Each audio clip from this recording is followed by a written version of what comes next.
বাড়ি সহ কয়েক জায়গায় ইডি হানা দিয়েছে, কি বলবেন?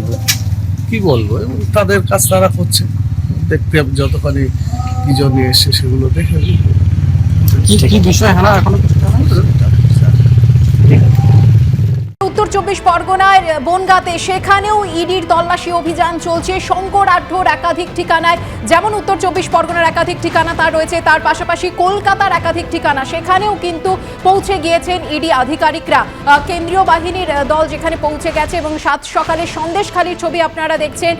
সে তার পাশাপাশি শ্বশুর বাড়ি শঙ্কর আঢ্যর, সেখানে শিমুলতলার যে বাড়ি রয়েছে সেখানে ইডির আধিকারিকরা সেখানে সকাল 7টা থেকে রয়েছেন এবং তল্লাশি অভিযানের পাশাপাশি জিজ্ঞাসাবাদ চলছে। সেই সঙ্গে শিমুলতলাতেই তার বাড়ি রয়েছে, শ্বশুর বাড়ির ঠিক কাছেই, সেখানেও তল্লাশি অভিযান চলছে। এবং আপনাদের জানিয়ে রাখি যে তাঁদের দুই কর্মচারী, তাদের বাড়িতেও কিন্তু ইডির অভিযান চলছে আজ সকাল থেকেই। বনগাঁয় ইডির অভিযান চলছে। পুরসভার প্রাক্তন চেয়ারম্যান শঙ্কর আঢ্য, তার শ্বশুরবাড়ি, তার বাড়িতে পৌঁছে গিয়েছেন ইডির আধিকারিকেরা এবং সকাল 7টা থেকে শুরু করে এখনো পর্যন্ত প্রায় 3.5 ঘন্টা অতিক্রান্ত হতে চলল। জিজ্ঞাসাবাদ চলছে, বাড়ির সদস্য যারা রয়েছেন তাদের সঙ্গে কথা বলছেন ইডির তদন্তকারী আধিকারিকরা, সেই সঙ্গে তার বাড়িতেও তদন্তকারী আধিকারিকরা পৌঁছে গিয়েছেন, জিজ্ঞাসাবাদ চলছে।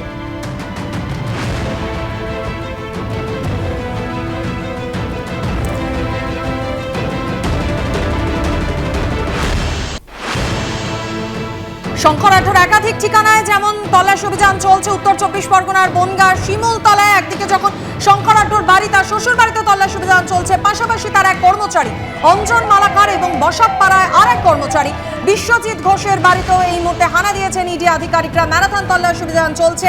গাইঘাটার দোগাছিয়ায় তৃণমূল নেতার ভাই মলয় আঢ্যর আইসক্রিম কারখানাতেও পৌঁছে গিয়েছেন কেন্দ্রীয় এজেন্সির আধিকারিকরা। কয়েকদিন আগেই শঙ্কর আঢ্যকে তলব করেছিল ইডি, যদিও ইডি দপ্তরে তিনি যাননি। আর তারপর আজ সকাল থেকেই একাধিক ঠিকানায় চলছে তল্লাশি অভিযান।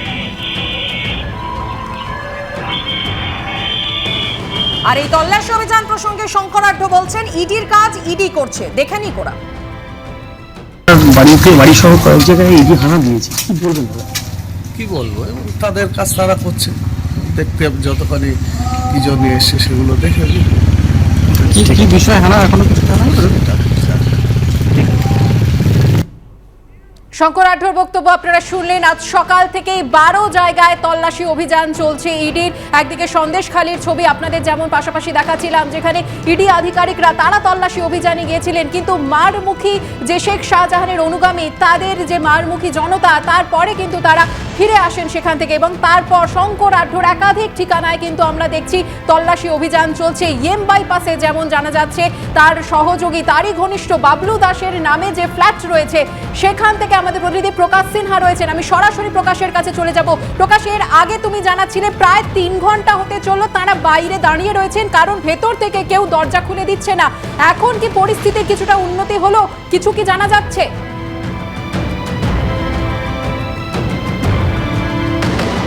না দেখো, আমরা দেখতে পাচ্ছি ইডি অফিসাররা যারা এখানে এসে পৌঁছেছেন তাদের সঙ্গে আমরা কথা বলেছিলাম। তাদের বক্তব্য যে 3 ঘন্টা ধরে এই যে বিল্ডিং তার 3 তলায় বাবলু দাসের ফ্ল্যাট, এবং তারা মনে করছেন এই ফ্ল্যাট কিন্তু শঙ্কর আঢ্যর বেনামি প্রপার্টি, এবং সেই ফ্ল্যাটের বাইরে গিয়ে তারা বারবার বেল বাজাচ্ছেন, নক করছেন, কিন্তু ভেতর থেকে কেউ গেট খুলছে না।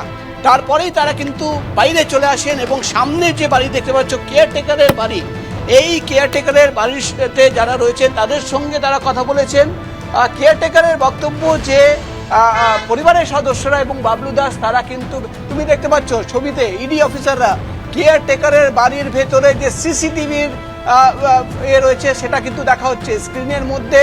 সিসিটিভিতে দেখা হচ্ছে যে কোন সময়ে তারা কিন্তু প্রবেশ করেছে এই বাড়ির ভেতরে এবং কোন সময় তারা বেরিয়েছে। অর্থাৎ তারা জানার চেষ্টা করছেন যে 3 ঘন্টা ধরে তারা এখানে রয়েছেন, ভেতরে প্রবেশ করতে পারছেন না, আসলে পরিবারের কোনো সদস্য ভেতরে রয়েছে কিনা। কেন কি কেয়ারটেকার সঙ্গে কথা বলে ইডি অফিসাররা জানতে পেরেছেন যে তারা কিন্তু বাড়িতেই রয়েছে, এবং যেটা ইডি সূত্রের খবর, তারা বাবলু দাসের মোবাইল ফোনের টাওয়ার লোকেশন লোকেট করার চেষ্টা করছেন যে সেই লোকেশন এইখানে দেখাচ্ছে নাকি বাইরে দেখাচ্ছে, এবং যদি গেট না খোলা হয় তাহলে কিন্তু ইডি সূত্রের খবর বাইরে থেকে ফ্ল্যাট সিল করে দেওয়া হবে। আরেকবার তোমাকে বলে দিই, ইডি সূত্রের খবর এই বাড়ি থেকেই, এই বাড়ির 3 তলায় যে ফ্ল্যাট রয়েছে তাদের কাছে খবর ছিল এই বাড়ি থেকেই কিন্তু হাওয়ালার মাধ্যমে টাকা পাচার করা হতো। ফরেস্ট ট্রেডিং এর একটি অফিস রয়েছে এবং সেই ফরেস্ট ট্রেডিং এর অফিসের কে সামনে রেখেই কিন্তু হাওয়ালা ট্রেডিং করা হতো।